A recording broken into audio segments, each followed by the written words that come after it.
नमस्कार दोस्तों, आपका हमारे YouTube चैनल में स्वागत है। पशु परिचर के लिए हमने नई टेस्ट सीरीज चालू की है। 10 दिन में आप पशु परिचर की तैयारी कर सकते हैं। इसमें फर्स्ट रिवीजन द्वारा मॉडल पेपर तैयार किए गए हैं। आप मॉडल पेपर को जल्दी जल्दी एक या दो बार, तीन बार, जितनी बार हो सके फर्स्ट रिवीजन कीजिए और इसमें आप कम समय में अच्छी तैयारी कर पाएंगे। और आपने यदि अगर चैनल को सब्सक्राइब नहीं किया तो चैनल को सब्सक्राइब कर लीजिए, वीडियो को लाइक कीजिए, शेयर कीजिए। अब देखते हैं आज का हमारा अपना मॉडल पेपर। वैज्ञानिक दृष्टि से अभिलेखों के अध्ययन को क्या कहा जाता है? वैज्ञानिक दृष्टि से अभिलेखों के अध्ययन को क्या कहा जाता है? ये तो दोस्तों आप सभी को पता होगा। यहाँ पर देखिए, सिक्कों के अध्ययन को क्या बोलते हैं? न्यूमस्मेटिक बोलते हैं, न्यूमस्मेटिक बोलते हैं, ठीक है। और यहाँ पे अभिलेखों के अध्ययन के बारे में पूछा गया है, तो दोस्तों इसका राइट आंसर हो जाएगा वो है, देखिए, एपिग्राफी। एपिग्राफी इसका राइट आंसर हो जाएगा दोस्तों। एपिग्राफी यानी कि अभिलेखों का अध्ययन है वो एपिग्राफी कहलाता है। सी नंबर का जो ऑप्शन है वो इसका बिल्कुल सही उत्तर इसमें हो जाएगा, याद रखना, ठीक है। नेक्स्ट आगे देखिए, यहाँ पे सेकंड नंबर का प्रश्न है, मोहम्मद शाही, अक्षय शाही और डोडिया नामक सिक्के राजस्थान के किस रियासत में प्रचलित थे? बताइए। मोहम्मद शाही, अक्षय शाही, डोडिया नामक सिक्के राजस्थान की किस रियासत में प्रचलित थे? तो दोस्तों राइट आंसर हो जाएगा इसमें वो है जैसलमेर के। यहाँ पर डी नंबर का ऑप्शन है वो इसका राइट आंसर हो जाएगा जैसलमेर के, ठीक है। नेक्स्ट आगे देखिए, 3 नंबर का प्रश्न है, राजपूत राज्यों में पहिया लिखने की परंपरा थी। निम्नलिखित में से कम थाना बही में किसका उल्लेख किया जाता था? देखिए, राजस्थान में दोस्तों भैया लिखने की प्रचलित जो परंपरा थी, यानी कि एक पुरानी किताब जिसको आप बोल सकते हैं, तो वो थी बही, ठीक है। उसमें से कमठाना बही में किसका उल्लेख किया जाता था? राइट आंसर हो जाएगा उसमें दोस्तों सरकारी भवनों के निर्माण से संबंधित उल्लेख किया जाता था। राइट आंसर हो जाएगा यहाँ पे सी नंबर का ऑप्शन है उसका बिल्कुल सही उत्तर हो जाएगा। जैसे विवारी बही, करिता बही, ठीक है, कमठाना बही, हुकूमतरी बही, हकीकत बही, ये भैया के प्रकार है दोस्तों। यहाँ पर सी नंबर ऑप्शन बिल्कुल सही। 4 नंबर का प्रश्न इसमें देखिए, निम्नलिखित में से किस ताम्रपत्र से चित्तौड़गढ़ के द्वितीय शाक्य की जानकारी मिलती है? चित्तौड़गढ़ के द्वितीय शाक्य की जानकारी दोस्तों बताइए। आप सभी को पता है, दूसरा जो शाखा है वो कर्मावती द्वारा दौड़ किया गया था, आप सभी को पता होना चाहिए। और ये दोस्तों जो पूर्व का ताम्रपत्र है उससे अपने को जानकारी है वो प्राप्त होती है। यहाँ पर बी नंबर का ऑप्शन राइट आंसर हो जाएगा। नेक्स्ट आगे देखिए, 5 नंबर का प्रश्न है, किस सभ्यता स्थल से मिट्टी से बनी बैल की मूर्ति मिली जिसे बनासियल बुल के नाम से जाना जाता है, या बनासियल बुल नाम दिया गया? बताइए, किस सभ्यता स्थल से मिट्टी से बनी बैल की मूर्ति मिली जिसे बनासियल बुल नाम दिया गया? इसका राइट आंसर हो जाएगा दोस्तों वो है आड़ से। यहाँ पर ए नंबर का ऑप्शन है वो इसका बिल्कुल सही उत्तर हो जाएगा, आड़ से। 6 नंबर का प्रश्न है, निम्नलिखित में से कौन सा सुमेलित नहीं है? दोस्तों यहाँ पर देखिए, जैसलमेर। दोस्तों जैसलमेर को मांड या मल क्षेत्र कहा जाता है, बिल्कुल सही बात है। यहाँ पर देखिए, ब्यावर अजमेर को हाड़ौती, ये गलत हो जाएगा दोस्तों। ब्यावर अजमेर को मेरवाड़ा क्षेत्र के नाम से जाना जाता था। और प्रतापगढ़ को दोस्तों काटल के नाम से, चोरो जुजनो सीकर को शेखावाटी के नाम से। तो यहाँ पर गलत कौन सा दे रखा है? बी नंबर का, तो यहाँ पर बी नंबर ऑप्शन सही हो जाएगा। 7 नंबर प्रश्न है, मेवाड़ के किस शासक के शासनकाल में श्रावक प्रतिक्रमण सूत्र चूर्णी नामक ग्रंथ चित्रित किया गया? मेवाड़ के किस शासक के शासनकाल में श्रावक प्रतिक्रमण सूत्र चूर्णी नामक ग्रंथ चित्रित किया गया? इसका राइट आंसर हो जाएगा वो है दोस्तों तेज सिंह। यहाँ पर डी नंबर का ऑप्शन बिल्कुल सही हो जाएगा, तेज सिंह। आगे देखिए, यहाँ पे 8 नंबर का प्रश्न है, राव सातल देव ने किस युद्ध में अजमेर के सूबेदार मल्लुकों के सेनापति गुड़ले खां को पराजित किया था? बताइए, अजमेर के सूबेदार मल्लुकों के सेनापति गुड़ले खां को पराजित किया था, तो दोस्तों किसने किया था? तो राव सातल देव ने। राव सातल देव ने कौन से युद्ध में किया था? तो दोस्तों ये किया था कोसाना का युद्ध। कौन सा युद्ध था वो? कोसाना का युद्ध। तो यहाँ पर इसमें राइट आंसर हो जाएगा सी नंबर का ऑप्शन है उसका बिल्कुल सही हो जाएगा। आगे देखिए, 9 नंबर का प्रश्न है, 29 सितंबर 1803 को भरतपुर राज्य के किस शासक ने अंग्रेजों से संधि की थी? तो अंग्रेजों से संधि दोस्तों रणजीत सिंह ने की थी। यहाँ पर ए नंबर का ऑप्शन बिल्कुल सही, रणजीत सिंह ने। 10 नंबर का प्रश्न इसमें देखिए, कर्नल जेम्स टोड ने राजस्थान की सामंत प्रणाली की तुलना किससे की? कर्नल जेम्स टोड ने राजस्थान की सामंत प्रणाली की तुलना है वो किससे करी? तो वो करी थी दोस्तों मध्ययुगीन यूरोपीय पद्धति से, मध्ययुगीन यूरोपीय पद्धति से। यहाँ पर अपना इसमें राइट आंसर हो जाएगा डी नंबर ऑप्शन बिल्कुल सही। नेक्स्ट आगे देखिए, 1857 की क्रांति के दौरान करौली के किस शासक ने कोटा के विद्रोह को दबाने के लिए 2000 सैनिक भेजे थे? बताइए, करौली का वो कौन सा शासक था जिसने कोटा में 1857 के विद्रोह को दबाने के लिए 2000 सैनिक भेजे थे? तो दोस्तों उनका नाम था मदन पाल। तो यहाँ पर अपना इसमें बी नंबर का ऑप्शन बिल्कुल सही, मदन पाल, ठीक है। और इसके लिए दोस्तों अंग्रेजों के द्वारा गार्ड ऑफ ऑनर भी दिया गया था, यानी कि grand commander of the star of India की उपाधि प्रदान की गई थी। तो दोस्तों यहाँ पर इसमें राइट आंसर हो जाएगा बी नंबर ऑप्शन सही। आगे देखिए, जयपुर राज्य में जन जागृति फैलाने का कार्य सर्वप्रथम किसके द्वारा किया गया था? तो दोस्तों ये किया गया था किसके द्वारा? तो ये अर्जुन लाल शेट्टी के द्वारा। यहाँ पर सी नंबर ऑप्शन बिल्कुल सही। 13 नंबर का प्रश्न है, निम्नलिखित में से कौन सा सुमेलित नहीं है? तो दोस्तों कौन सा सुमेलित नहीं है वो अपने को यहाँ पर बताना है, यानी कि कौन से क्रांतिकारी कौन से जेल में गए थे वो बताना है यहाँ पे, ठीक है। देखिए, भूरेलाल भैया, दोस्तों ये यहाँ पे जोधपुर जेल है वो गलत दे रखा है, ये सराड़ा की जेल में गए थे दोस्तों ये, ठीक है। और विजय सिंह पथिक ये टोडगढ़ जेल में थे। जयनारायण व्यास ये सिवाना दुर्ग में गए थे, ठीक है, और सिवाना दुर्ग जेल में। और प्रताप सिंह बारट ये बरेली जेल में। तो यहाँ पर अपना इसमें राइट आंसर क्या हो जाएगा? ए नंबर का ऑप्शन बिल्कुल सही, जोधपुर दुर्ग की जगह सराड़ा आना चाहिए यहाँ पे, सराड़ा जेल, ठीक है। नेक्स्ट आगे देखिए, यहाँ पे माणिक्यलाल वर्मा ने किसकी सहायता से मेवाड़ प्रजामंडल का समस्त रिकॉर्ड अजमेर भिजवा दिया था? बहुत ही अच्छा प्रश्न है। माणिक्यलाल वर्मा ने किसकी सहायता से मेवाड़ प्रजामंडल का समस्त रिकॉर्ड अजमेर भिजवा दिया था? इसका राइट आंसर हो जाएगा वो है शंकर सहाय सक्सेना। शंकर सहाय सक्सेना, ए नंबर का ऑप्शन बिल्कुल सही हो जाएगा, याद रखना, ठीक है। नेक्स्ट आगे देखिए, यहाँ पे बिलों को एकजुट करने के उद्देश्य से गोविंद गिरी ने संघ सभा की स्थापना कब की थी? संघ सभा की स्थापना है वो दोस्तों 1883 ईस्वी में की गई थी। राइट आंसर हो जाएगा यहाँ पे दोस्तों डी नंबर का ऑप्शन बिल्कुल सही। और ये स्थापना है वो सिरोही में की थी, ये भी याद रखना है। नेक्स्ट आगे देखिए, निम्नलिखित में से कौन सा कथन सत्य है वो दोस्तों अपने को यहाँ पर क्या करना है, बताना है। दोस्तों देखिए, यहाँ पे सत्य कथन बताना है यहाँ पे, ठीक है। देखिए, महिला मंडल की स्थापना दया शंकर क्षेत्रीय द्वारा वर्ष 1945 में उदयपुर में की गई। तो ये दोस्तों कथन है वो गलत हो जाएगा। 1945 में नहीं, 1935 में की गई थी, तो ये पहला कथन अपना गलत हो जाएगा। हिंदी साहित्य समिति की स्थापना यमुना प्रसाद द्वारा धौलपुर में की गई। तो दोस्तों हिंदी साहित्य समिति की स्थापना है वो मेहनत जगन्नाथ दास के द्वारा भरतपुर में की गई थी, तो ये भी गलत हो जाएगा। मारवाड़ सेवा संघ की स्थापना 1920 में जोधपुर में की गई। तो दोस्तों ये कथन है वो इसमें क्या है, बिल्कुल सही कथन है। और मूल रूप से परोपकारी सभा 1980 में अजमेर में पंजीकृत हुई थी। तो ये भी दोस्तों इसमें गलत हो जाएगा। दोस्तों देखिए ये उदयपुर में ही पंजीकृत हुई थी दोस्तों ये परोपकारी सभा, ठीक है। तो यहाँ पर इसका जो राइट आंसर क्या हो जाएगा, सी नंबर का ऑप्शन बिल्कुल सही, बाकी इसमें सारे गलत दे रखे हैं। आगे देखिए यहाँ पे 17 नंबर का प्रश्न है, राजस्थान के एकीकरण की प्रक्रिया के समय वृद्ध राजस्थान का प्रधानमंत्री किसे बनाया गया था? वृद्ध राजस्थान का प्रधानमंत्री दोस्तों किसे बनाया गया था? इसका जो राइट आंसर हो जाएगा बताइए दोस्तों। यहाँ पे पूछा गया है कि वृद्ध राजस्थान का प्रधानमंत्री, तो दोस्तों इसका जो सही उत्तर हो जाएगा वो है इसमें कौन सा, देखिए चार ऑप्शन आपके सामने दे रखे हैं। तो यहाँ पर वृद्ध राजस्थान के प्रधानमंत्री की बात हो रही है। तो यहाँ पर देखिए इसमें माणिक्यलाल वर्मा, हीरालाल शास्त्री, तो दोस्तों इसका जो राइट आंसर हो जाएगा वो है इसमें हीरालाल शास्त्री, इसका सही उत्तर हो जाएगा बी नंबर का जो ऑप्शन है वो इसका बिल्कुल सही। वृद्ध राजस्थान में आप सभी को पता होना चाहिए कि जोधपुर, जयपुर, जैसलमेर और बीकानेर ये 4 बड़ी रियासतें शामिल हुई थी और इनके साथ में संयुक्त राजस्थान का विलय किया गया था, तब जाके ये वृद्ध राजस्थान का निर्माण हुआ था। हीरालाल शास्त्री इसका राइट आंसर हो जाएगा इसमें। नेक्स्ट आगे देखिए यहाँ पे राज्य पुनर्गठन आयोग की स्थापना की गई। राज्य पुनर्गठन आयोग की स्थापना दोस्तों कब की गई? तो ये 29 दिसंबर 1953 को की गई थी। यहाँ पर बी नंबर का ऑप्शन बिल्कुल सही। नेक्स्ट आगे देखिए 19 नंबर का प्रश्न है, राजस्थान के एकीकरण की प्रक्रिया के समय क्षेत्रफल की दृष्टि से सबसे बड़ी रियासत कौन सी थी? तो सबसे बड़ी रियासत थी दोस्तों बीकानेर, ठीक है। सबसे बड़ी रियासत कौन सी थी? बीकानेर। तो यहाँ पर अपने इसमें राइट आंसर हो जाएगा बी नंबर ऑप्शन सही, तो जैसलमेर मत कर देना। नेक्स्ट आगे देखिए निम्नलिखित को सुमेलित कीजिए। एक तरफ व्यक्ति है, दूसरी तरफ उपनाम है। यहाँ पे देखिए सदीक खां मांगणियार, सदीक खां मांगणियार को दोस्तों खड़ताल का जादूगर के नाम से जानते हैं, ठीक है। और हमीदुद्दीन नागौरी को दोस्तों इनको सन्यासियों का सुल्तान के नाम से जाना जाता है। और महाराजा सूरजमल को दोस्तों जाटों का प्लेटो या अफलातून राजा के नाम से जाना जाता है, ठीक है। तो अफलातून राजा हो जाएगा। बाकीदास, तो दोस्तों बाकीदास को मारवाड़ का बीरबल कहा जाता है। यहाँ पर इसका राइट आंसर क्या हो जाएगा? 3 4 2 1। पूर्व भाषा में अगर देखिए पर तो 3 4 2 1 यानी कि सी नंबर का ऑप्शन बिल्कुल सही। नेक्स्ट आगे देखिए भौगोलिक दृष्टि से राजस्थान की भारत के उत्तर पश्चिम भाग में अवस्थिति है। बताइए राजस्थान की उत्तर पश्चिम भाग में राजस्थान की अवस्थिति है, यानी कि अक्षांशीय और देशांतरीय विस्तार अपने को बताना है। यहाँ पर आप देख सकते हैं 23 डिग्री 3 मिनट से 30 डिग्री 12 मिनट उत्तरी अक्षांश एवं 69 डिग्री से 78 डिग्री 17 मिनट पूर्वी देशांतर, ये इसमें बिल्कुल सही हो जाएगा। ये राजस्थान की अवस्थिति है दोस्तों। 22 नंबर का प्रश्न है, राज्य में सबसे पहले सूर्योदय एवं सूर्यास्त किस जिले में होता है? सूर्योदय एवं सूर्यास्त कौन से जिले में होता है? इसका राइट आंसर हो जाएगा वो है दोस्तों धौलपुर में। यहाँ पर सी नंबर का ऑप्शन है वो इसका बिल्कुल सही। धौलपुर में दोस्तों सूर्योदय और सूर्यास्त सबसे पहले होता है। नेक्स्ट आगे देखिए राजस्थान के साथ न्यूनतम अंतर्राज्यीय सीमा बनाने वाला राज्य कौन सा है? न्यूनतम अंतर्राज्यीय सीमा दोस्तों पंजाब बनाता है 89 किलोमीटर की। तो यहाँ पर इसमें बी नंबर का ऑप्शन बिल्कुल सही। नेक्स्ट आगे देखिए यहाँ पे छप्पन का मैदान स्थित है दोस्तों। छप्पन का मैदान कहाँ पर स्थित है? तो ये प्रतापगढ़ से बांसवाड़ा के मध्य 56 गांवों या नदी नालों का जो समूह है वो दोस्तों छप्पन का मैदान कहलाता है। तो प्रतापगढ़ का बांसवाड़ा इसका राइट आंसर हो जाएगा। नेक्स्ट आगे देखिए विजोलिया से भैंसोटगढ़ के मध्य स्थित पठार को किस नाम से जाना जाता है?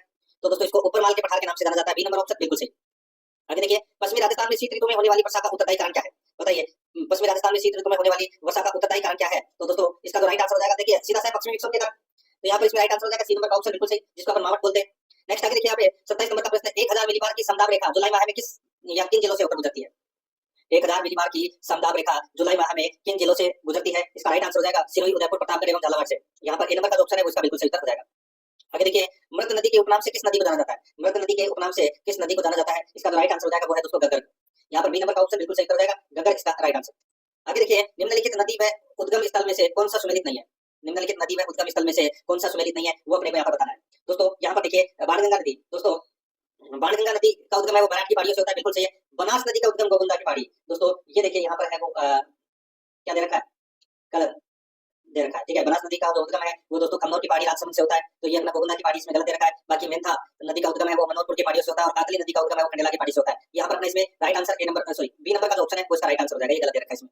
30 नंबर का प्रश्न है, लाल व पीली मृदा निम्नलिखित में से किस जिला युग्म में पाई जाती है? तो कौन से जिला युग्म में पाई जाती है? तो दोस्तों अजमेर भीलवाड़ा में पाई जाती है ये लाल पीली मृदा। यहाँ पर बी नंबर ऑप्शन बिल्कुल सही। आगे देखिए विश्व पर्यावरण दिवस प्रतिवर्ष कब मनाया जाता है? तो विश्व पर्यावरण दिवस ये दोस्तों 5 जून को मनाया जाता है। यहाँ पर बी नंबर का ऑप्शन बिल्कुल सही, 5 जून को मनाया जाता है विश्व पर्यावरण दिवस।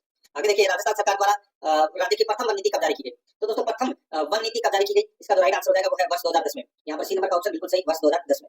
आगे देखिए राजस्थान का कौन सा क्षेत्र सतही जल द्वारा सर्वाधिक मृदा अपरदन से प्रभावित है? राजस्थान का कौन सा क्षेत्र है सतही जल द्वारा सर्वाधिक मृदा अपरदन से प्रभावित है? इसका जो सही उत्तर हो जाएगा वो है दोस्तों चंबल प्रदेश। यहाँ पर बी नंबर का ऑप्शन बिल्कुल सही, चंबल प्रदेश। 34 नंबर का प्रश्न इसमें देखिए सुमेलित कीजिए, एक तरफ परियोजना है दूसरी तरफ नहर है। अब दोस्तों यहाँ पर देखिए भाखड़ा नांगल परियोजना से कौन सी नहर निकाली गई? बताइए दोस्तों। तो दोस्तों इसमें बिस्त दो आब नहर, बिस्त दो आब नहर, ठीक है। और माही से दोस्तों माही बाजार सागर परियोजना से भीखाबाई सागवाड़ा नहर निकाली गई दोस्तों, ठीक है। और इंदिरा गांधी नहर परियोजना से तो इससे दोस्तों वीर तेजाजी लिफ्ट नहर परियोजना और चंबल से दोस्तों जालीपा नहर निकाली गई। तो यहाँ पर अपने इसमें राइट आंसर क्या हो जाएगा वो है इसमें दोस्तों 3 4 2 1 3 4 2 1। तो यहाँ पर देखिए बी नंबर का जो ऑप्शन है उसका बिल्कुल सही उत्तर हो जाएगा, ठीक है। देखिए एक बार फिर से बता देता हूँ मैं, 3 4 पहले का क्या हो जाएगा भाखड़ा नांगल का हो जाएगा दोस्तों इसमें कौन सा? तो देखिए हाँ सही है दोस्तों 3 4 2 1 इसमें सही है। तो यहाँ पर अपना इसमें बी नंबर ऑप्शन बिल्कुल सही। आगे देखिए राजस्थान में मध्यम सिंचाई परियोजना के संबंध में कौन सा कथन सत्य है? मध्यम सिंचाई परियोजना के संबंध में कौन सा कथन है वो इसमें सत्य है वो दोस्तों अपने को यहाँ पर क्या करना है प्रश्न के अंदर आपको उत्तर है वो कूट भाषा में देना है। ठीक है दोस्तों, देखिए यहाँ पे गागरोन, पीपलाद व छापी परियोजनाएं 12 जिले में है, तो दोस्तों ये गलत हो जाएगा। गागरोन जो सिंचाई परियोजना है वो दोस्तों काली सिंध और वह आगू नदी पर ये स्थित है झालावाड़ में, तो यहाँ पर 12 तो इसमें गलत दे रखा है। देखिए हथिया देह बिलास व बेतली परियोजनाएं झालावाड़ में है, तो दोस्तों हथिया देह परियोजना है वो कहाँ पर है, तो ये दोस्तों झालावाड़ में नहीं है, ये 12 में है, तो ये भी गलत दे रखा है। ठीक है, ल्यासी, झालावाड़ व अंधेरी 12 जिले में स्थित है, तो दोस्तों ल्यासी परियोजना है वो 12 में है। ठीक है, और अंधेरी परियोजना भी दोस्तों का है 12 में, तो यहाँ पर ये झालावाड़ इसमें गलत दे रखा है। तकली, कोटा व गढ़ड़ा बूंदी जिले में है, बिल्कुल सही बात है, तो इसमें केवल और केवल 4 नंबर का कथन है वो इसमें सत्य है। कूट भाषा में अगर मैं देखूं तो यहाँ पर डी नंबर का ऑप्शन राइट आंसर हो जाएगा, केवल 4 सत्य है। आगे देखिए किस नदी का उद्गम सेवर की पहाड़ियों से होता है, दोस्तों राइट आंसर हो जाएगा साबी नदी का उद्गम सेवर की पहाड़ियों से होता है, बी नंबर ऑप्शन बिल्कुल सही। आगे देखिए राज्य के किस जिले में बांका पट्टी का विस्तार है, बांका पट्टी का विस्तार है वो दोस्तों नागौर में है, बी नंबर का ऑप्शन बिल्कुल सही हो जाएगा, नागौर में।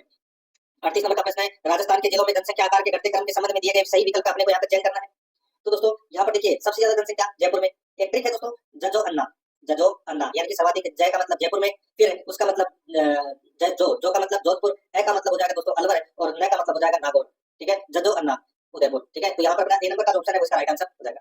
आगे देखिए राजस्थान के किस जिले में वर्ष 2001 से 2011 के दौरान सर्वाधिक जनसंख्या वृद्धि दर पाई गई, तो सर्वाधिक जनसंख्या वृद्धि दर बाड़मेर में पाई गई दोस्तों 32.5 और न्यूनतम पाई गई दोस्तों 10% श्रीगंगानगर में, तो यहाँ पर इसमें right answer C number option सही हो जाएगा। आगे देखिए राजस्थान में राष्ट्रीय राजमार्ग संख्या 15 पर स्थित नगर है, तो 15 पर स्थित नगर कौन सा है, सही उत्तर हो जाएगा वो है जैसलमेर, बाड़मेर, जालौर, यहाँ पर बी नंबर का ऑप्शन बिल्कुल सही। नेक्स्ट आगे देखिए 41 नंबर का प्रश्न, निम्नलिखित में से कौन सा किला विश्व धरोहर सूची में शामिल नहीं है, विश्व धरोहर सूची में शामिल कौन सा नहीं है, तो वो है दोस्तों मेहरानगढ़, यहाँ पर सी नंबर का ऑप्शन राइट आंसर हो जाएगा मेहरानगढ़। 42 नंबर का प्रश्न, जयपुर में स्थित चंद्रमहल या सिटी पैलेस के बारे में असत्य कथन का अपने को यहाँ पे क्या करना है, चुनाव करना है। ठीक है दोस्तों, देखिए चंद्रमहल या सिटी पैलेस इसका निर्माण मिर्जा राजा जयसिंह प्रथम ने करवाया था, तो दोस्तों ये गलत हो जाएगा। दोस्तों इसका जो निर्माण है वो सवाई जयसिंह द्वितीय ने करवाया था, प्रथम इसमें गलत दे रखा है। ठीक है, तो यहाँ पर ये कथन हो जाएगा सिटी पैलेस एक 7 मंजिल इमारत है, इसके वास्तुकार विद्याधर भट्टाचार्य थे, इसकी 7वीं मंजिल का नाम मुकुट मंदिर है, तो बिल्कुल सही है, तो यहाँ पर ए नंबर का ऑप्शन राइट आंसर हो जाएगा। आगे देखिए झाला की हवेली जो कि भित्ति चित्रण के लिए प्रसिद्ध है, कहाँ पर स्थित है, तो दोस्तों ये स्थित है कोटा में, यहाँ पर ए नंबर का ऑप्शन बिल्कुल सही, झाला जी की हवेली कहाँ पर है, तो ये कोटा में है।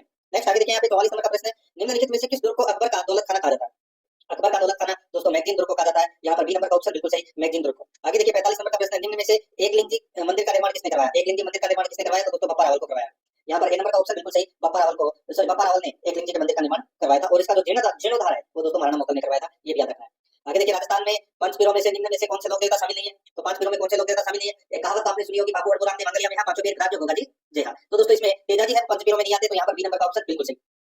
आगे देखिए 47 नंबर का प्रश्न है, निम्नलिखित में से किस लोक देवता ने अपनी पत्नी को प्रेरणा से योग साधना की दीक्षा दी, दोस्तों इसका राइट आंसर हो जाएगा वो है मल्लीनाथ जी, यहाँ पर बी नंबर का ऑप्शन बिल्कुल सही, मल्लीनाथ जी। 48 नंबर का प्रश्न है, निम्नलिखित में से किस मेले का आयोजन श्रावण अमावस्या को होता है, श्रावण अमावस्या को होता है, तो दोस्तों वो है डिग्गी का मेला, यहाँ पर बी नंबर का ऑप्शन बिल्कुल सही, डिग्गी का मेला। आगे देखिए सुइया मेले का आयोजन होता है, सुइया मेले का आयोजन होता है, तो दोस्तों ये होता है चौटन में, कहाँ पर होता है, चौटन में पड़ता है दोस्तों ये सुइया मेले का आयोजन, यहाँ पर ए नंबर का जो ऑप्शन है वो इसका बिल्कुल सही उत्तर हो जाएगा। आगे देखिए यहाँ पे निर्जला एकादशी का त्योहार मनाया जाता है, दोस्तों निर्जला एकादशी का त्योहार है वो कब मनाया जाता है, तो ये ज्येष्ठ शुक्ल एकादशी को दोस्तों ये निर्जला एकादशी का त्योहार है वो मनाया जाता है। तो दोस्तों अब अपन है वो यहाँ पे जनरल साइंस से संबंधित प्रश्न है वो पढ़ेंगे। ठीक है, देखिए 51 नंबर का प्रश्न है, एक पदार्थ के छोटे सरल अणुओं में टूटता है, एक पदार्थ है बताइए कौन से छोटे सरल अणुओं में टूटता है, तो अभिक्रिया का प्रकार होगी, बताइए दोस्तों। यहाँ पर इसका जो राइट आंसर हो जाएगा वो है दोस्तों इसमें अपघटनीय, क्या हो जाएगा, अपघटनीय, यानी कि एक पदार्थ छोटे सरल अणुओं में टूटता है तो अभिक्रिया होगी अपघटनीय, यहाँ पर ए नंबर का जो ऑप्शन है वो इसका बिल्कुल सही उत्तर इसमें हो जाएगा। ठीक है, अपघटनीय अभिक्रिया दोस्तों 3 प्रकार की होती है, एक विद्युत अपघटन, एक तापीय अपघटन और एक प्रकाशीय अपघटन। ठीक है, नेक्स्ट आगे देखिए यहाँ पे 52 नंबर का प्रश्न है, निम्न में से कौन सा मिश्रण धातु नहीं है, बताइए कौन सा मिश्रण धातु नहीं है, तो यहाँ पर आप देख सकते हैं दोस्तों पीतल है, इंडियम है, नाइट्रोजन है, ये तीनों मिश्रण धातु है, लेकिन पारा नहीं है। ठीक है, पारा एक दर धातु है, यहाँ पर अपना इसमें right answer C number option हो जाएगा। 53 नंबर प्रश्न इसमें देखिए निम्न में से कौन अधातु है, निम्न में से कौन अधातु है, यहाँ पर आप देख सकते हैं दोस्तों जर्मन सिल्वर, जर्मन सिल्वर है ये दोस्तों क्या है, अधातु है, तो यहाँ पर इसमें डी नंबर का ऑप्शन राइट आंसर हो जाएगा जर्मन सिल्वर। नेक्स्ट आगे देखिए यहाँ पे 54 नंबर का प्रश्न है, निम्न में से कौन है आघात वर्धनीय नहीं है, कौन आघात वर्धनीय नहीं है, तो यहाँ पर आप देख सकते हैं एल्यूमिनियम है, तांबा है, चांदी है, लेकिन ग्रेफाइट नहीं है। ठीक है, राइट आंसर हो जाएगा डी नंबर का जो ऑप्शन है वो इसका बिल्कुल सही उत्तर हो जाएगा। ग्रेफाइट अधातु होने के कारण दोस्तों आघात वर्धनीय नहीं होता, इसकी परतीय संरचना होती है, यहाँ पर डी नंबर ऑप्शन बिल्कुल सही। आगे देखिए नाइट्रोजन के निम्न ऑक्साइड में से किसको लाफिंग गैस के रूप में माना जाता है, ये जाना जाता है दोस्तों। लाफिंग गैस किसको बोलते हैं, तो ये बोलते हैं नाइट्रस ऑक्साइड को, यानी कि N2O, यहाँ पर डी नंबर का ऑप्शन राइट आंसर हो जाएगा, इसको दोस्तों NOx भी बोलते हैं। ठीक है, डी नंबर का ऑप्शन बिल्कुल सही उत्तर इसमें हो जाएगा। आगे देखिए 56 नंबर का प्रश्न है, जब सोडियम क्लोराइड के पानी में बने घोल के मध्य विद्युत धारा प्रभावित होती है तो कौन सा उत्पाद बनता है, बताइए। जब सोडियम क्लोराइड के पानी में बने घोल के मध्य से विद्युत धारा प्रभावित होती है तो कौन सा उत्पाद बनता है, तो दोस्तों इसमें सोडियम हाइड्रोक्साइड बनता है दोस्तों, डी नंबर का ऑप्शन बिल्कुल सही उत्तर सोडियम हाइड्रोक्साइड। ठीक है, तो यहाँ पर डी नंबर ऑप्शन सही। आगे देखिए निम्नलिखित में से किस धातु का गलनांक सबसे कम है, किस धातु का गलनांक सबसे कम है, तो दोस्तों मरकरी यानी कि पारा का गलनांक है वो सबसे कम होता है, तो यहाँ पर इसमें राइट आंसर हो जाएगा पारद, सी नंबर का ऑप्शन बिल्कुल सही। नेक्स्ट आगे देखिए यहाँ पे पानी की टंकी ऊपर से देखने पर कम गहरी दिखाई देती है, इसका कारण क्या है? इसका कारण है दोस्तों प्रकाश का अपवर्तन। तो यहाँ पर अपना इसमें डी नंबर का ऑप्शन राइट आंसर हो जाएगा। नेक्स्ट आगे देखिए 59 नंबर का प्रश्न है, यहाँ पर आप देख सकते हैं दोस्तों निकट दृष्टि दोष से पीड़ित व्यक्ति 20 सेंटीमीटर से 100 सेंटीमीटर तक स्थित वस्तुओं को देख सकता है। अनंत पर स्थित वस्तुओं को देखने के लिए उसे किस प्रकार का तथा किस फोकस दूरी वाला लेंस प्रयुक्त करना पड़ेगा? तो दोस्तों उसके लिए दोस्तों देखिए अनंत दूर की यानी कि अनंत की वस्तुएं देखने के लिए उसे अवतल लेंस का प्रयोग करना होगा और फोकस दूरी दोस्तों 100 सेंटीमीटर को वो प्रयोग करना पड़ेगा। तो यहाँ पर अपना इसमें राइट आंसर क्या हो जाएगा? वो है अवतल लेंस और 100 सेंटीमीटर फोकस दूरी। तो यहाँ पर अपना डी नंबर ऑप्शन सही उत्तर। आगे देखिए जूम लेंस क्या होता है? जूम लेंस क्या होता है? तो दोस्तों यह एक परिवर्ती फोकस दूरी वाला लेंस होता है। यह एक परिवर्ती फोकस दूरी वाला लेंस होता है जूम लेंस। यहाँ पर बी नंबर का ऑप्शन बिल्कुल सही। 61 नंबर का प्रश्न इसमें देखिए मानव चक्षु में एक विशेष रंजक होता है। मानव चक्षु में एक विशेष रंजक होता है जो यह निर्धारित करता है कि किसी व्यक्ति की आंखें भूरी, नीली या काली होगी। वह रंजक निम्नलिखित में से किसमें पाया जाता है? मानव चक्षु में एक विशेष रंजक होता है जो यह निर्धारित करता है कि किसी वस्तु की आंखें भूरी, नीली या काली होगी। यह रंजक निम्नलिखित में से किसमें पाया जाता है? तो दोस्तों ये पाया जाता है रक्त पटल पर। यहाँ पर बी नंबर का ऑप्शन बिल्कुल सही, रक्त पटल पर। नेक्स्ट आगे देखिए यहाँ पे 62 नंबर का प्रश्न है, निम्न में से कौन सा हार्मोन युवावस्था के समय लड़कों में दिखाई देने वाली उपस्थिति में बदलाव लाता है? निम्न में से कौन सा हार्मोन युवावस्था के समय लड़कों में दिखाई देने वाली उपस्थिति में बदलाव लाता है? सही उत्तर हो जाएगा वो है टेस्टोस्टेरोन। यहाँ पर सी नंबर का ऑप्शन राइट आंसर हो जाएगा। टेस्टोस्टेरोन एक पुरुष लिंग हार्मोन है, ठीक है, राइट आंसर हो जाएगा यहाँ पे सी नंबर ऑप्शन सही उत्तर। 63 नंबर का प्रश्न इसमें देखिए दो तंत्रिकाओं के मध्य खाली स्थान को कहते हैं। दो तंत्रिकाओं के मध्य खाली स्थान को क्या कहते हैं? उसे कहते हैं सिनेप्स। क्या बोलते हैं? सिनेप्स। यहाँ पर B number option right answer हो जाएगा सिनेप्स। 64 नंबर का प्रश्न इसमें देखिए इंसुलिन हार्मोन का स्रावन किससे होता है? इंसुलिन हार्मोन का स्रावन दोस्तों किससे होता है? इसका राइट आंसर हो जाएगा वो है अधिवक्र से। अधिवक्र से। तो यहाँ पर अपना इसमें राइट आंसर इसमें सॉरी इंसुलिन का स्रावन तो दोस्तों अग्नाशय से होता है, ठीक है, किससे होता है? अग्नाशय से। राइट आंसर हो जाएगा यहाँ पे अग्नाशय। नेक्स्ट आगे देखिए बीसीजी वैक्सीन का इस्तेमाल किसकी रोकथाम के लिए किया जाता है? बीसीजी वैक्सीन का इस्तेमाल किसकी रोकथाम के लिए किया जाता है? राइट आंसर हो जाएगा क्षयरोग की रोकथाम के लिए। यहाँ पर सी नंबर का ऑप्शन राइट आंसर हो जाएगा क्षयरोग, जिसको अपन तपेदिक भी बोलते हैं, ठीक है। आगे देखिए यहाँ पे 66 नंबर का प्रश्न है नेफ्रोलॉजी किसके साथ जुड़ा हुआ है? नेफ्रोलॉजी किसके साथ जुड़ा हुआ है? तो दोस्तों ये गुर्दे या वक्र यानी कि किडनी से संबंधित है। तो यहाँ पर अपना इसमें राइट आंसर हो जाएगा गुर्दे से संबंधित है, सी नंबर ऑप्शन सही। आगे देखिए मेंडल का स्वतंत्र अपव्यूहन का सिद्धांत है निम्नलिखित में से किस अनुपात के आधार पर सिद्ध किया जा सकता है? मेंडल का स्वतंत्र अपव्यूहन का सिद्धांत निम्नलिखित में से किस अनुपात के आधार पर सिद्ध किया जा सकता है? इसका राइट आंसर हो जाएगा दोस्तों बताइए। दोस्तों इसका सही उत्तर हो जाएगा वो है इसमें 9:3:3:1। यहाँ पर ए नंबर का ऑप्शन बिल्कुल सही उत्तर इसमें हो जाएगा। आगे देखिए डीएनए की संरचना के द्विकुंडलीय मॉडल हेतु एक्स किरण विवर्तन के आंकड़े दिए गए। डीएनए की संरचना के द्विकुंडलीय मॉडल हेतु एक्स किरण विवर्तन के आंकड़े दिए गए। दोस्तों इसका राइट आंसर हो जाएगा वो है मॉरिस विल्किंसन, ठीक है, मॉरिस विल्किंस व रोजालिंड फ्रैंकलिन द्वारा दिए गए। दोस्तों ये राइट आंसर हो जाएगा यहाँ पे, इसका right answer D number option हो जाएगा। आगे देखिए सूची फर्स्ट को सूची सेकंड से सुमेलित करना है। एक तरफ रोग दे रखा है, दूसरी तरफ विटामिन दे रखा है। दोस्तों यहाँ पर देखिए रतौंधी रोग किसकी कमी से होता है? तो दोस्तों ये विटामिन ए की कमी से होता है रतौंधी रोग। रिकेट्स रोग है ये दोस्तों विटामिन डी की कमी से होता है। स्कर्वी रोग विटामिन सी की कमी से होता है और बेरी बेरी रोग है वो विटामिन बी1 की कमी से होता है। तो यहाँ पर अपना इसमें राइट आंसर क्या हो जाएगा? डीएबीसी। डीएबीसी कोड भाषा में अपन देखें तो दोस्तों सी नंबर का ऑप्शन राइट आंसर हो जाएगा जिसमें डीएबीसी दे रखा है। 70 नंबर का प्रश्न इसमें देखिए संक्रामक रोग हैजा होने का कारण है। दोस्तों ये हैजा होने का कारण क्या है?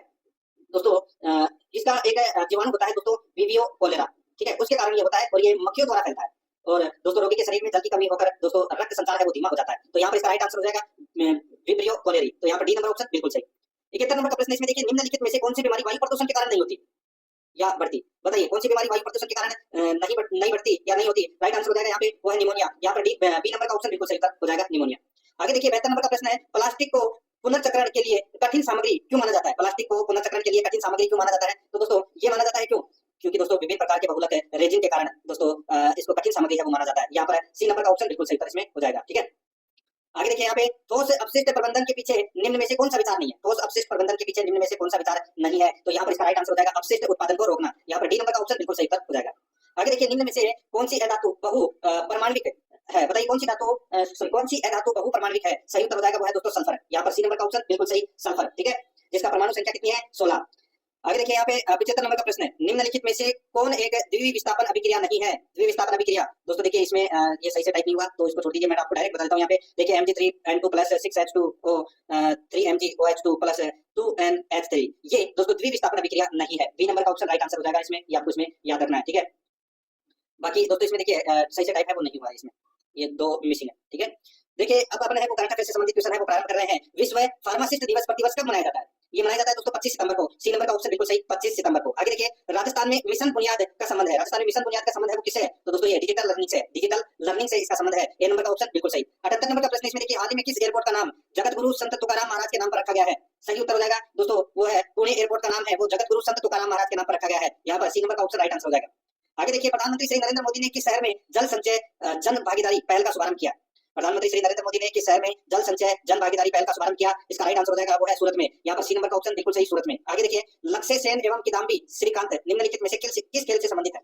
लक्ष्य सेन एवं किदाम्बी श्रीकांत निम्नलिखित में से किस खेल से संबंधित है? इसका राइट आंसर हो जाएगा बैडमिंटन से संबंधित है दोस्तों, ये सी नंबर ऑप्शन बिल्कुल सही। आगे देखिए, किस केंद्रीय मंत्री को टाइम मैगजीन की एआई की सबसे प्रभावशाली व्यक्तियों की सूची में शामिल किया गया है? दोस्तों वो है अश्विनी वैष्णव। यहाँ पर सी नंबर का ऑप्शन राइट आंसर हो जाएगा। ये दोस्तों केंद्रीय इलेक्ट्रॉनिक्स और सूचना प्रौद्योगिकी मंत्री है अश्विनी वैष्णव, ठीक है।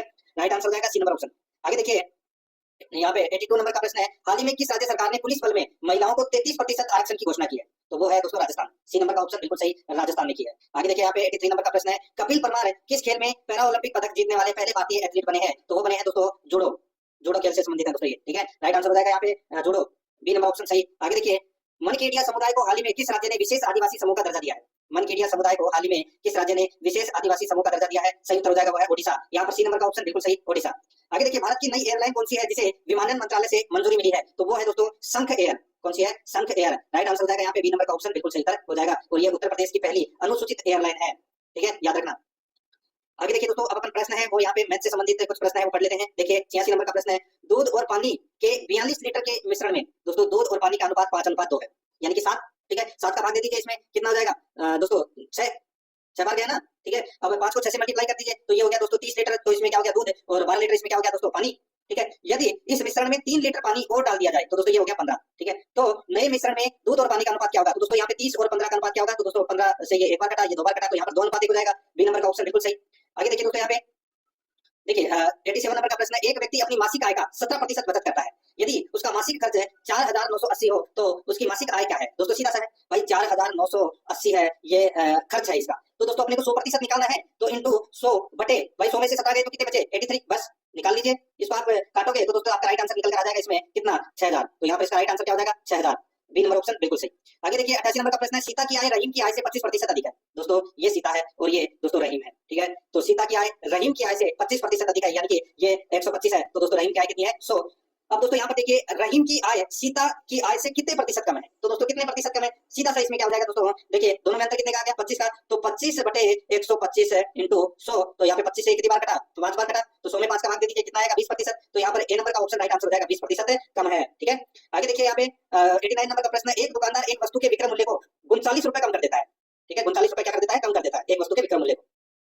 10% लाभ 3% की हानि में बदल जाता है। 10% का लाभ 3% की हानि में बदल जाता है, तो वस्तु का मूल्य क्या है? दोस्तों देखिए, अब यहाँ पे 10% का लाभ 3% की हानि में बदल जाता है, यानी कि दोस्तों ये कितना हो जाएगा? तो दोस्तों सबसे पहले तो मैं आपको यहाँ पे बता दूं, देखिए इसमें 3% की हानि में बदल जाता है, तो दोस्तों ये 97 में हो जाएगा। और इसका दोस्तों दोनों का अंतर कितने का हो जाएगा? तो दोस्तों ये अंतर हो जाएगा 13 का, ठीक है। तो इसको अपन ऐसे लिख सकते हैं दोस्तों 13,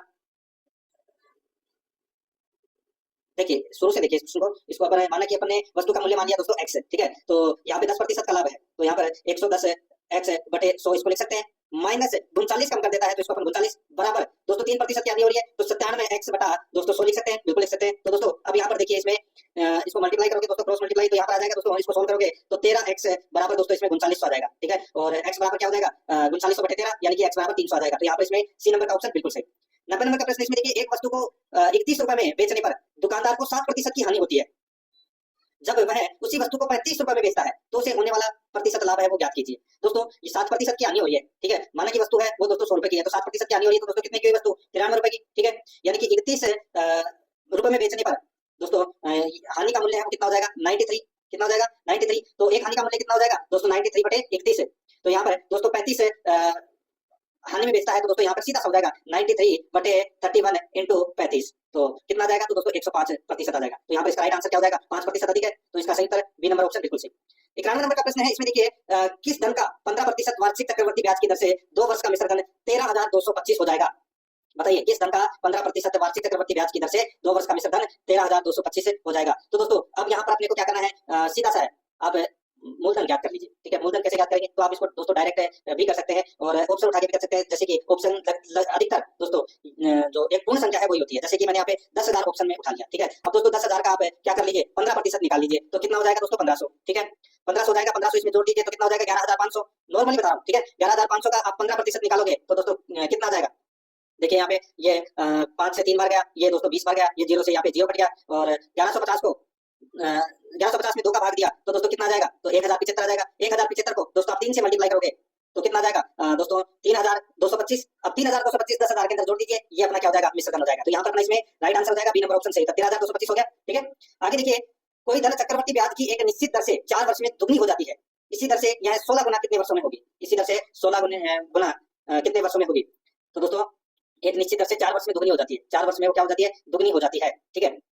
यानी कि दोस्तों मान लीजिए अपने पास में 100 रुपए है, ठीक है, और ये 4 वर्षों में 200 रुपए हो गए, तो यहाँ पे दर है वो दोस्तों कितनी हो जाएगी। देखिए सीधा सा मैं आपको बताऊं, यहाँ पे दर है वो दोस्तों इसमें 25% हो जाएगी, ठीक है। तो उसी तरह से 16 गुना कितने वर्ष में होगी, तो यहाँ पर देखिए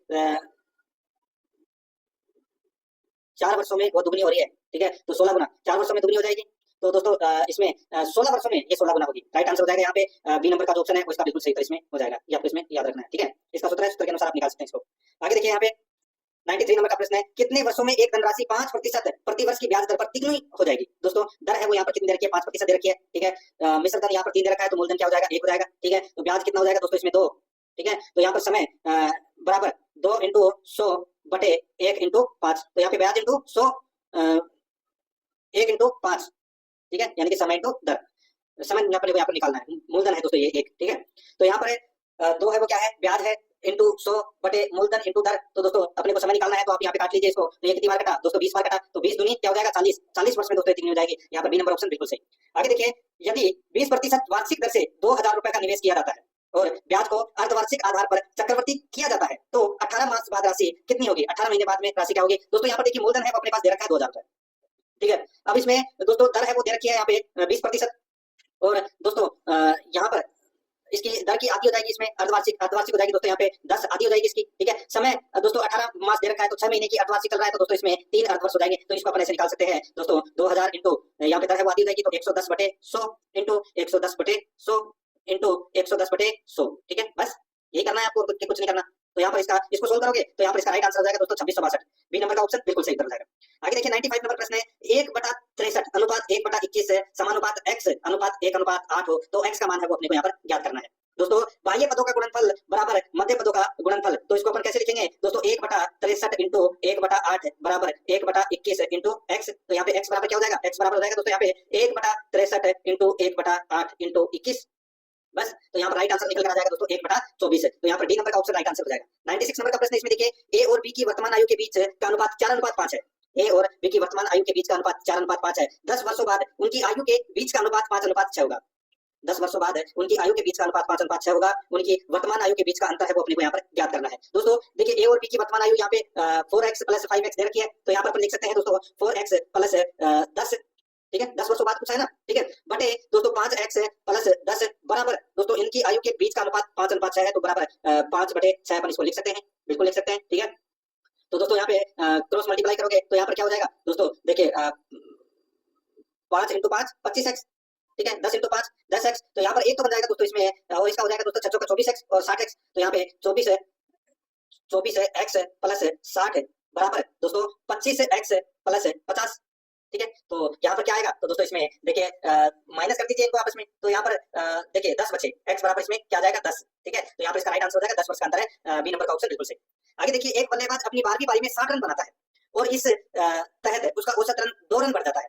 उसकी 11वीं पारी के बाद का औसत रन क्या था, उसकी 11वीं पारी के बाद में औसत रन है वो क्या था। दोस्तों 11वीं पारी के बाद में औसत रन मान लीजिए अपने x मान लिया, तो क्या हो जाएगा दोस्तों यहाँ पे 11x + 60 बटे दोस्तों 12वीं पारी है, बराबर दोस्तों यहाँ पर क्या हो जाएगा x + 2, x + क्या हो जाएगा 2 हो जाएगा, ठीक है। तो इसको अपन ऐसे लिख सकते हैं दोस्तों 11x + 60 बराबर दोस्तों x + 2 इंटू x + 2 इंटू 12 अपन लिख सकते हैं, ठीक है। तो 11x + 60 बराबर दोस्तों 12 को 2 से मल्टीप्लाई करोगे तो 12 + 24 हो जाएगा इसमें, ठीक है। तो यहाँ पर दोस्तों 60 में से 24 गए तो कितना हो जाएगा दोस्तों 36 रन इसका राइट आंसर हो जाएगा, बी नंबर ऑप्शन सही था। आगे देखिए, जब 38 kg के भार वाले एक व्यक्ति को नए व्यक्ति द्वारा प्रतिस्थापित किया जाता है, तो 5 व्यक्तियों के औसत भार में 2.8 kg की वृद्धि होती है। नए व्यक्ति का भार है वो अपने को यहाँ पर ज्ञात करना है। दोस्तों सीधा सा है, इसमें अपने को क्या करना है, 38 + 5 × 2.8 कर दीजिए भाई, 38 × 5 सॉरी 38 + 5 38 है + 5 इंटू 2.8, तो 2.8 को दोस्तों 5 से मल्टीप्लाई करोगे तो कितना हो जाएगा, तो 38 + 14 हो जाएगा, ठीक है। तो यहाँ पे 38 और 14 कितना हो जाएगा 52, तो यहाँ पर अपना बी नंबर का ऑप्शन बिल्कुल सही हो जाएगा। आगे देखिए 4 घंटियां सुबह 8 बजे एक साथ बजना शुरू होती है और प्रत्येक क्रम से 5, 6, 7, 8 के अंतराल पर बजती है। 7 घंटे की पारी में वे कितनी बार एक साथ बजेंगी? तो दोस्तों सीधा सा है, यहाँ पर अपने को 5, 6, 7, 8 का दोस्तों एलसीएम निकालना है, ठीक है। तो इसका एलसीएम निकलेगा दोस्तों 840 सेकंड, 840 सेकंड इसमें आ जाएगा। तो दोस्तों यहाँ पर 7 घंटा, ठीक है दोस्तों, देखिए 7 घंटा बराबर इसमें क्या हो जाएगा 7 इंटू 7 इंटू 7, ठीक है। तो यहाँ पर दोस्तों घंटियां एक बार सुबह 8 बजे बज चुकी है, तो 31 देखिए 7 घंटों की पारी में घंटियों के एक साथ बजने की जो संख्या है वो अपन कैसे ज्ञात करेंगे? तो एक बार तो बज चुकी है, तो 1 प्लस है 7 इंटू 60 बटे 840, ठीक है। तो कितनी बार हो जाएगा दोस्तों? इसमें काटोगे तो 30 आ जाएगा, तो एक प्लस करोगे तो यहाँ पर 31 बार हो जाएगा। बी नंबर का ऑप्शन बिल्कुल सही।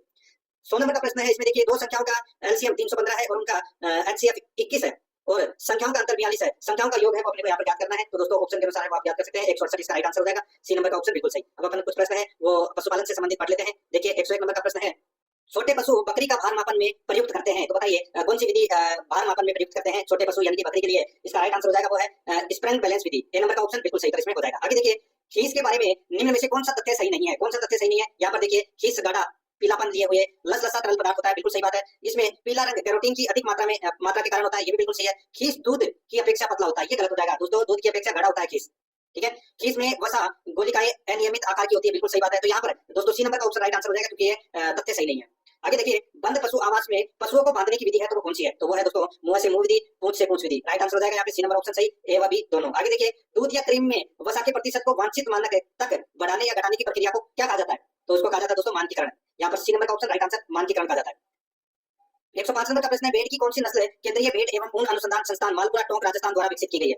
बताइए भेड़ की कौन सी नस्ल है वो केंद्रीय भेड़ एवं ऊन अनुसंधान संस्थान मालपुरा टोंक के द्वारा विकसित की गई है? उसका नाम है दोस्तों एविकालीन, एविकालीन। यहाँ पर ए नंबर का ऑप्शन बिल्कुल सही इसमें हो जाएगा एविकालीन, ठीक है। आगे देखिए यहाँ पे 106 नंबर का प्रश्न है, निम्नलिखित में से कौन सा राष्ट्रीय उद्यान भारत में लगभग विलुप्त एशियाई शेरों का एकमात्र निवासी स्थान है? तो दोस्तों इसका राइट आंसर हो जाएगा वो है गिर राष्ट्रीय उद्यान। ए नंबर का ऑप्शन बिल्कुल सही, गिर राष्ट्रीय उद्यान कहाँ पर है? गुजरात में। आगे देखिए दंत सूत्र में लिखे गए मित्रों के अंश दर्शाते हैं, तो दोस्तों वो अंश दर्शाते हैं, तो इसका राइट आंसर हो जाएगा वो है ऊपरी जबड़े के दांत, ऊपरी जबड़े के दांत। राइट आंसर इसमें बी नंबर ऑप्शन हो जाएगा। आगे देखिए निम्नलिखित में से कौन है मुर्गी की भारतीय नस्ल है? मुर्गी की भारतीय नस्ल कौन सी है? तो वो है दोस्तों बुसरा, बुसरा है ये दोस्तों मुर्गी पालन की एक भारतीय नस्ल है बुसरा। डी नंबर ऑप्शन बिल्कुल सही। आगे देखिए निम्न में से किसे मशीन मिल्किंग का हृदय कहा जाता है? बताइए किसे मशीन मिल्किंग का हृदय कहा जाता है? इसका राइट आंसर हो जाएगा वो है दोस्तों पल्सेटर को, पल्सेटर को कहा जाता है दोस्तों मशीन मिल्किंग का हृदय। यहाँ पर डी नंबर का ऑप्शन बिल्कुल सही इसमें हो जाएगा, ठीक है। आगे देखिए 110 नंबर प्रश्न है, भेड़ व बकरी के दूध में कानूनी मानकानुसार SNF की मात्रा कितनी होनी चाहिए? भेड़ व बकरी के दूध में कानूनी मानकानुसार SNF की मात्रा कितनी होनी चाहिए? तो दोस्तों ये होनी चाहिए 9%। तो यहाँ पर सी नंबर का ऑप्शन राइट आंसर हो जाएगा 9%। आगे देखिए निम्नलिखित में से कौन पोल्ट्री फार्म प्रबंधन का एक महत्वपूर्ण घटक नहीं है? कौन पोल्ट्री फार्म प्रबंधन का एक महत्वपूर्ण घटक नहीं है? इसका राइट आंसर हो जाएगा वो है गंदगी फैलाना। यहाँ पर सी नंबर का ऑप्शन बिल्कुल सही, गंदगी फैलाना। 112 नंबर का प्रश्न इसमें देखिए वे रोग जो अचानक तेजी से आते हैं और थोड़ी देर में समाप्त हो जाते हैं कहलाते हैं, तो वो क्या कहलाते हैं? तो दोस्तों वो उग्र रोग कहलाते हैं। यहाँ पर बी नंबर का ऑप्शन बिल्कुल सही, उग्र रोग कहलाते हैं। आगे देखिए यहाँ पे 113 नंबर का प्रश्न है, वह प्रक्रिया जिसके द्वारा जैविक कचरे को नष्ट करने के लिए कीड़ों का उपयोग किया जाता है? वह प्रक्रिया जिसके द्वारा जैविक कचरे को नष्ट करने के लिए कीड़ों का उपयोग किया जाता है, इसका राइट आंसर हो जाएगा वो है वर्मी कंपोस्टिंग। यहाँ पर सी नंबर का ऑप्शन बिल्कुल सही, वर्मी कंपोस्टिंग। आगे देखिए शोधक का कौन सा गुण दूध कणों को बर्तनों की सतह से दूर करता है? शोधक का कौन सा गुण दूध कणों को बर्तनों की सतह से दूर करता है? तो वो है दोस्तों विलोष्टनकारी गुण। कौन सा? विलोष्टनकारी गुण। यहाँ पर बी नंबर का ऑप्शन बिल्कुल सही इसमें हो जाएगा, ठीक है। इसका उदाहरण है कास्टिक सोडा। आगे देखिए 15 नंबर का प्रश्न है, एक पशु प्रबंधक के कार्य होते हैं। एक पशु प्रबंधक के कार्य निर्णय लेना, योजना बनाना, नियंत्रण करना, तो इसका राइट आंसर हो जाएगा उपरोक्त सभी। डी नंबर ऑप्शन बिल्कुल सही। आगे देखिए दूध लैक्टोज के अम्ल में परिवर्तित होने से खट्टा बन जाता है, तो दोस्तों इसका राइट आंसर हो जाएगा वो है लैक्टिक अम्ल में परिवर्तित होने से ये खट्टा हो जाता है। राइट आंसर हो जाएगा बी नंबर ऑप्शन बिल्कुल सही। नेक्स्ट आगे देखिए यहाँ पे जर्सी गाय के दूध में वसा एवं प्रोटीन का प्रतिशत क्रमशः कितना होता है? तो दोस्तों इसका राइट आंसर हो जाएगा जर्सी गाय के दूध में 5.5 वसा का प्रतिशत रहता है और प्रोटीन का 3.9% रहता है, तो यहाँ पर बी नंबर का ऑप्शन बिल्कुल सही। आगे देखिए 118 नंबर का प्रश्न है, अभिकथन और कारण यहाँ पर दे रखा है। देखिए वनों की कटाई से मिट्टी का शरण होता है, वनों की कटाई से मिट्टी का शरण है वो दोस्तों होता है, बिल्कुल सही बात है। कारण आप देखिए यहाँ पे कारण नहीं दे रखा है, नहीं दे रखा, ठीक है। पेड़ों की जड़ें मिट्टी को एक साथ बांधने में मदद करती है और शरण को रोकती है, तो दोस्तों बिल्कुल सही बात है। देखिए यहाँ पर बिल्कुल सही कथन है। तो यहाँ पर देखिए कथन ए और कारण दोनों सही है, लेकिन कारण कथन की सही व्याख्या है वो नहीं करता है। यहाँ पर बी नंबर का ऑप्शन बिल्कुल सही हो जाएगा। आगे देखिए दूध के निम्न उत्पादों में से किसमें सर्वाधिक वसा पाई जाती है? तो सर्वाधिक वसा है वो दोस्तों घी में पाई जाती है, ठीक है। राइट आंसर इसमें ए नंबर ऑप्शन हो जाएगा। आगे देखिए लंपी त्वचा रोग का कारक है, लंपी त्वचा रोग का कारक है तो वो है विषाणु। राइट आंसर हो जाएगा यहाँ पे सी नंबर का ऑप्शन बिल्कुल सही तर इसमें हो जाएगा, ठीक है। नेक्स्ट आगे देखिए यहाँ पे मुर्गी आवास पद्धति की पिंजरा प्रणाली में प्रचलित किस्मों के प्रकार है, तो इसका राइट आंसर हो जाएगा वो है 4। दोस्तों पिंजरों की निम्न 4 किस्में प्रचलित है, एक है फ्लैट डेक, एक है टेयर स्टेप, एक है डबल डेक और एक है ट्रिपल डेक, ठीक है। Right answer C number option सही। आगे देखिए भैंस का दूध का अच्छा स्रोत है दोस्तों, भैंस का दूध का अच्छा स्रोत है कैल्शियम और फास्फोरस का दोस्तों ये अच्छा स्रोत होता है। यहाँ पर अपना इसमें डी नंबर का ऑप्शन बिल्कुल सही। 123 नंबर का प्रश्न है, दूध में वसा में ग्लिसरॉल व वसीय अम्लों का अनुपात होता है।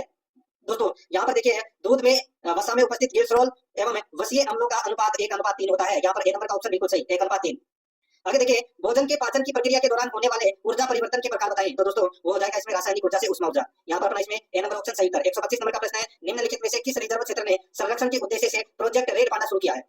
निम्नलिखित में से किस रिजर्व क्षेत्र ने संरक्षण के उद्देश्य से प्रोजेक्ट रेड पांडा शुरू किया है? इसका राइट आंसर हो जाएगा वो है Padmaja Naidu Himalayan zoological park. यहाँ पर बी नंबर का ऑप्शन बिल्कुल सही उत्तर इसमें हो जाएगा। आगे देखिए 126 नंबर का प्रश्न है, पशु के पुट्टे पर गहराई तक लगाए जाने वाले इंजेक्शन है। पशु के पुट्टे पर गहराई तक लगाए जाने वाले इंजेक्शन है तो वो कौन से है? तो वो है अंतःपेशी इंजेक्शन। यहाँ पर ए नंबर का ऑप्शन बिल्कुल सही, अंतःपेशी इंजेक्शन। आगे देखिए भेड़ की नाड़ी गति प्रति मिनट है। भेड़ की नाड़ी गति प्रति मिनट है तो दोस्तों ये 70 से 80 प्रति मिनट है दोस्तों भेड़ की नाड़ी गति। ठीक है, राइट आंसर हो जाएगा यहाँ पे सी नंबर ऑप्शन सही उत्तर। आगे देखिए रानीखेत बीमारी के उपचार हेतु प्रयुक्त वैक्सीन लगाते हैं। रानीखेत बीमारी दोस्तों किसमें होती है? तो ये मुर्गियों में होने वाली बीमारी है और इसके लिए दोस्तों F1 स्ट्रेन और दोस्तों F1 स्ट्रेन और R2B स्ट्रेन ये वैक्सीन लगाते हैं। तो यहाँ पर अपना इसमें राइट आंसर हो जाएगा ए और बी दोनों। आगे देखिए नवजात पशु की नाभि में सूजन एवं मवाद किस रोग का लक्षण है? तो दोस्तों ये कौन से रोग का लक्षण है? तो ये नेवल रोग का लक्षण है। ए नंबर का ऑप्शन बिल्कुल सही। आगे देखिए 130 नंबर का प्रश्न है, गाय में दुग्ध ज्वर रोग किसकी कमी से होता है? गाय में दुग्ध ज्वर रोग किसकी कमी से होता है? तो ये होता है दोस्तों कैल्शियम की कमी से। यहाँ पर बी नंबर का ऑप्शन बिल्कुल सही, कैल्शियम की कमी से। आगे देखिए लंगड़ा बुखार रोग का रोगजनक है। लंगड़ा बुखार रोग का दोस्तों रोगजनक है तो वो कौन सा है? तो वो है क्लोस्ट्रीडियम सोवियाई। ए नंबर का ऑप्शन बिल्कुल सही हो जाएगा। आगे देखिए 132 नंबर का प्रश्न है, पशुओं में बीमारी के कारण या कारक के संबंध में सही युग्म कौन सा है? पशुओं में बीमारी के कारण या कारक के संबंध में सही युग्म कौन सा है? इसका राइट आंसर हो जाएगा वो है दोस्तों हीमोफीलिया। यह आनुवंशिक रोग है, बिल्कुल सही बात है। ठीक है, तो ये इसमें सही है, सी नंबर का ऑप्शन बिल्कुल सही हो जाएगा, बाकी ये गलत रखे सारे। आगे देखिए यहाँ पे 133 नंबर का प्रश्न है, मुर्गियों के आवास निर्माण प्रणाली है। मुर्गियों के आवास निर्माण प्रणाली है तो वो है दोस्तों विस्तृत पद्धति, अर्ध सघन पद्धति, सघन पद्धति। तो इसका राइट आंसर हो जाएगा उपरोक्त सभी, डी नंबर का ऑप्शन बिल्कुल सही। आगे देखिए दुग्ध संरचना में निम्न में से किस तत्व का सबसे अधिक प्रतिशत होता है? तो सबसे अधिक प्रतिशत है वो दोस्तों पानी का होता है। यहाँ पर सी नंबर का ऑप्शन राइट आंसर हो जाएगा, पानी 90% होता है दोस्तों। आगे देखिए भेड़ की कौन सी वर्ण संकरित नस्ल केंद्रीय भेड़ एवं ऊन अनुसंधान संस्थान अभिकानगर द्वारा विकसित की गई? तो दोस्तों इसका जो राइट आंसर क्या हो जाएगा वो है इसमें, बताइए कौन सी? तो वो है अविवस्त्र। ठीक है, ए नंबर का ऑप्शन बिल्कुल सही हो जाएगा, अविवस्त्र। ए नंबर ऑप्शन सही था। आगे देखिए गोदावरी नस्ल की भैंस के माता पशुओं का भार होता है। तो दोस्तों इसके माता पशुओं का भार होता है दोस्तों ये होता है 350 से 400 किग्रा। ए नंबर ऑप्शन बिल्कुल सही। आगे देखिए जम्मू कश्मीर के गुज्जर बकरवाल समुदाय के लोग किस प्रकार के मवेशी पालते हैं? तो ये भेड़ बकरियां पालते हैं दोस्तों, बी नंबर ऑप्शन सही। आगे देखिए भैंस में प्रसव की क्रिया को क्या कहते हैं? भैंस में प्रसव की क्रिया को क्या कहते हैं दोस्तों? इसको कहते हैं काविंग। यहाँ पर ए नंबर ऑप्शन बिल्कुल सही, काविंग बोलते हैं। आगे देखिए निम्न में से कौन सी विधि एकत्रीकरण की सबसे अच्छी विधि है? तो दोस्तों सबसे अच्छी विधि है वो है दोस्तों यहाँ पे कृत्रिम योनि विधि। यहाँ पर डी नंबर ऑप्शन बिल्कुल सही हो जाएगा। आगे देखिए निम्न में से किस नस्ल की बकरी के चेहरे के दोनों तरफ कानों से थूथन तक सफेद पट्टी होती है? तो ये होती है दोस्तों इसमें है किसमें, टोटनबर्ग नस्ल की बकरी के चेहरे के दोनों तरफ कानों से थूथन तक सफेद पट्टी होती है। यहाँ पर बी नंबर ऑप्शन सही उत्तर। आगे देखिए कर्नाटक और आंध्र प्रदेश के गोला समुदाय किस प्रकार के मवेशी पालते हैं? तो किस प्रकार के मवेशी पालते हैं? तो दोस्तों गाय और भैंस प्रकार के मवेशी पालते हैं, सी नंबर ऑप्शन बिल्कुल सही। आगे देखिए देवली गाय की नस्ल, दोस्तों देवली गाय की जो नस्ल है ये द्विकावी नस्ल है दोस्तों। ठीक है, यहाँ पर ए नंबर का ऑप्शन बिल्कुल सही, द्विकावी नस्ल। नेक्स्ट आगे देखिए अपराधी जनजाति अधिनियम किस वर्ष लागू किया गया? दोस्तों ये लागू किया गया 1871 में, ए नंबर ऑप्शन सही। नेक्स्ट आगे देखिए विभिन्न स्तरों पर भोजन पाचित रस तथा अवशिष्ट की गति को कौन नियंत्रित करता है? तो ये नियंत्रित करता है दोस्तों संवरणीय पेशियां। यहाँ पर सी नंबर का ऑप्शन बिल्कुल सही, संवरणीय पेशियां। आगे देखिए शरीर की सबसे बड़ी तथा लंबी अस्थि कौन सी है? तो दोस्तों वो है फीमर। यहाँ पर बी नंबर का ऑप्शन राइट आंसर हो जाएगा, फीमर। आगे देखिए मसाई चरवाहों पर औपनिवेशिक शासन पर क्या असर पड़ा? तो दोस्तों राइट आंसर हो जाएगा वो है उनकी परंपरागत सत्ता कमजोर हो गई। यहाँ पर बी नंबर का ऑप्शन बिल्कुल सही। 147 नंबर प्रश्न है, सही कथन कौन सा है वो अपने को यहाँ पर बताना है। बाएं फेफड़े की तुलना में दायां फेफड़ा बड़ा होता है, बिल्कुल सही बात है। तो यहाँ पर इसका ए नंबर ऑप्शन बिल्कुल सही। ठीक है, आगे देखिए दोस्तों यहाँ पे मेड काऊ नामक रोग किससे होता है? दोस्तों ये मेड काऊ नामक रोग है ये प्रियोन से होता है। ठीक है, प्रियोन राइट आंसर हो जाएगा यहाँ पे, डी नंबर का ऑप्शन बिल्कुल सही उत्तर इसमें हो जाएगा और ये सर्वाधिक दोस्तों भेड़ों में होती है, डी नंबर ऑप्शन बिल्कुल सही। आगे देखिए कार्पस ल्यूटियम द्वारा स्रावित हार्मोन है तो वो कौन सा है? तो वो है प्रोजेस्टेरोन। यहाँ पर सी नंबर का ऑप्शन राइट आंसर प्रोजेस्टेरोन। आगे देखिए कोंकणी किसान डंगर चरवाहों का स्वागत क्यों करते थे? कोंकणी किसान डंगर चरवाहों का स्वागत क्यों करते थे? क्योंकि दोस्तों क्योंकि डंगर उनके खेतों को उपजाऊ बनाते हैं। यहाँ पर बी नंबर का जो ऑप्शन है वो इसका बिल्कुल सही इसमें।